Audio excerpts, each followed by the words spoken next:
Send it. Are you not entertained?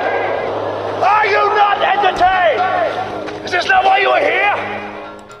Hey folks, Philip Naiman, Firing Line Radio Show. Check out our Facebook page at Firing Line Radio Show and join the group. If you look, there's a little blue button right up there in the picture that says Visit Group. Click on Visit Group. You can ask to join it, I'll join it. All the giveaways are on the group page, okay? All the good stuff is in the group page. You want to belong to this group. This is not groupthink, which is group stink. This is the place to be to get the discounts, to get the giveaways, the cutting edge bullets, the Vortex optics options that we have. You know, some of the things that we're giving away, and we've got some great product sponsors coming on this fall as we're switching to our podcast format. So we're playing with it right now, but we've built out a studio. I don't know if you told you this, Mark. We built out our studio to do podcasts. So while we're talking about Vortex Optics HSTs, I can actually show one. We can do some demonstrations on that. And nice. Yeah, you know, instead of me trying to speak about it in 50,000 words, we can use a picture. And it'd probably be more accurate and more fun anyway. So we're working on that. So you're guaranteeing you can cut it down to 50 words then? Preferably, I could just point. Just point at something. And that would be the perfect thing. So I like that. So beginning rifles, we talked about the Diamondback series, the Viper HS, HSLR. You go all the way up into your Razor series, which really are just some phenomenal scopes. I mean, and especially for the investment that's involved in them, you get far more than any other company out there, plus a lifetime guarantee, no matter what, on everything.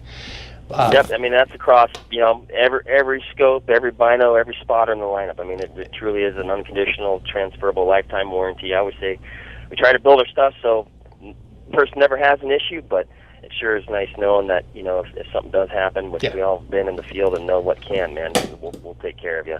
It's never a problem till it's a problem.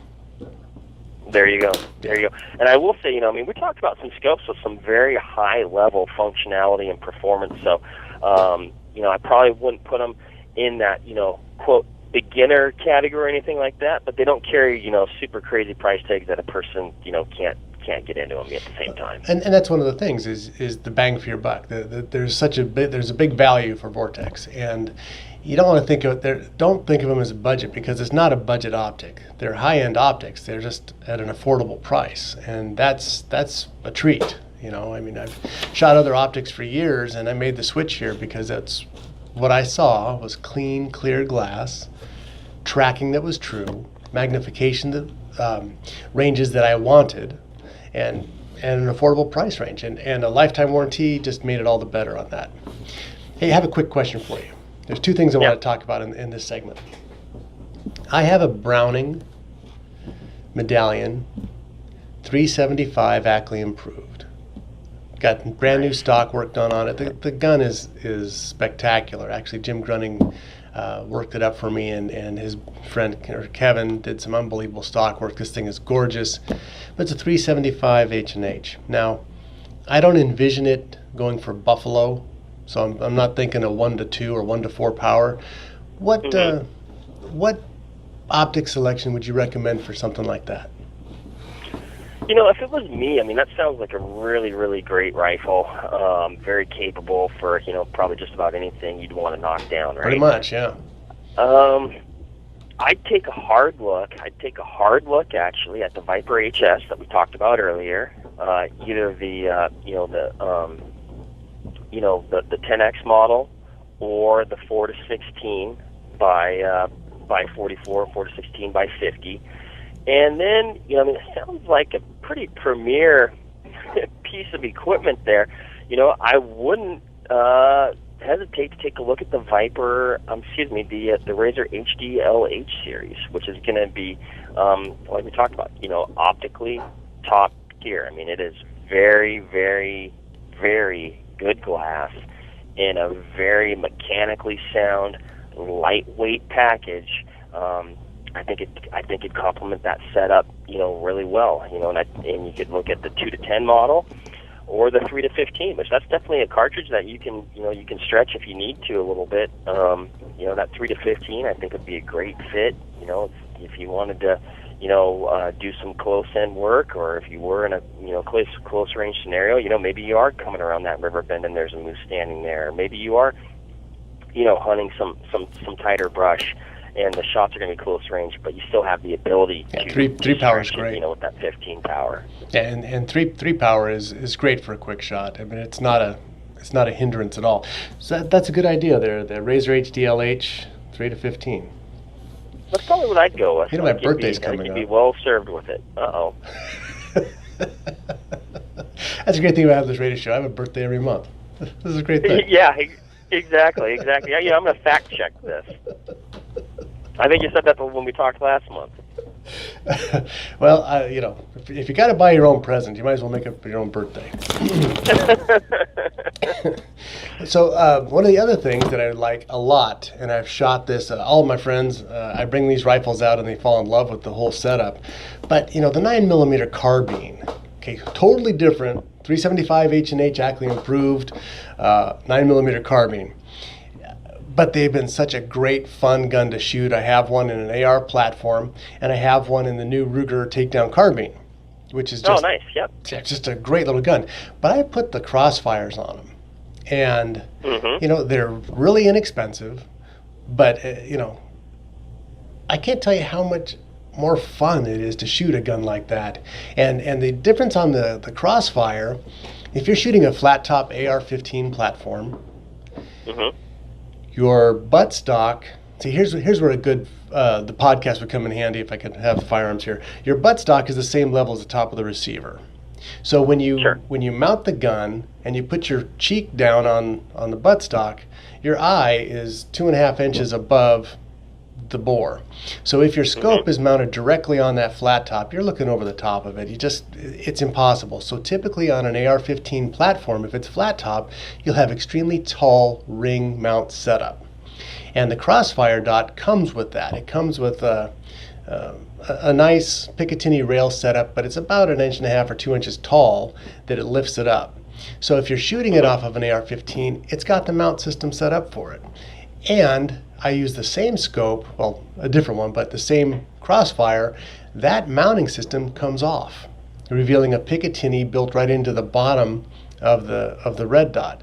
And so for the Ruger carbine series, if I have that 2-inch tall mount system, the gun doesn't fit me. I've got to lift my head up. I'm losing my all proper form. It's not going to shoot accurately.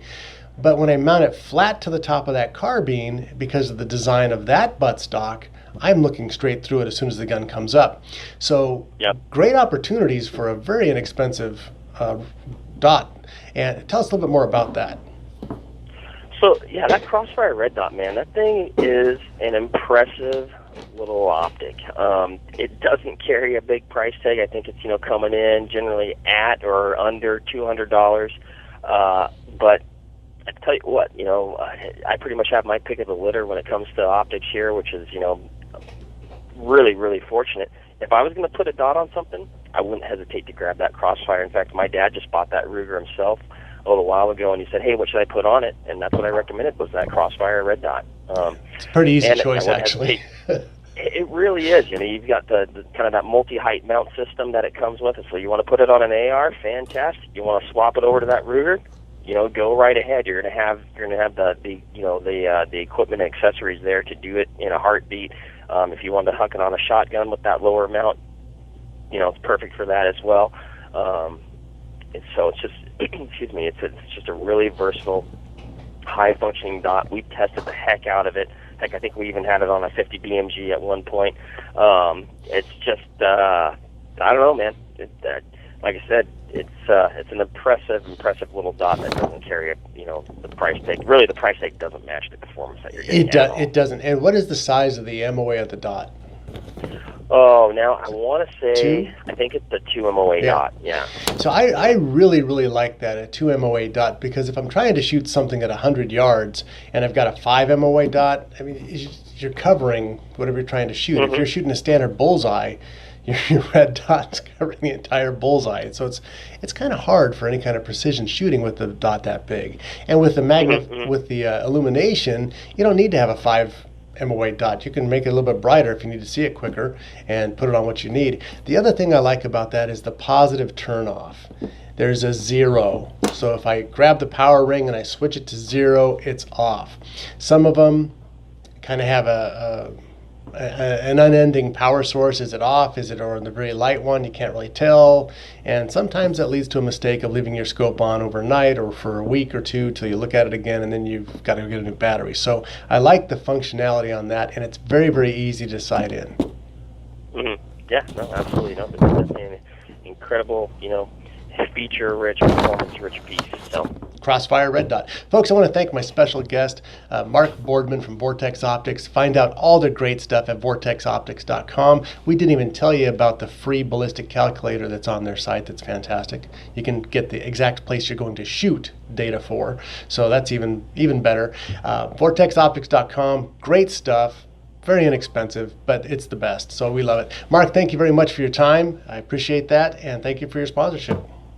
Nope, thank you, Phil. We appreciate everything, and it's always great chatting with you. Good luck the rest of this fall.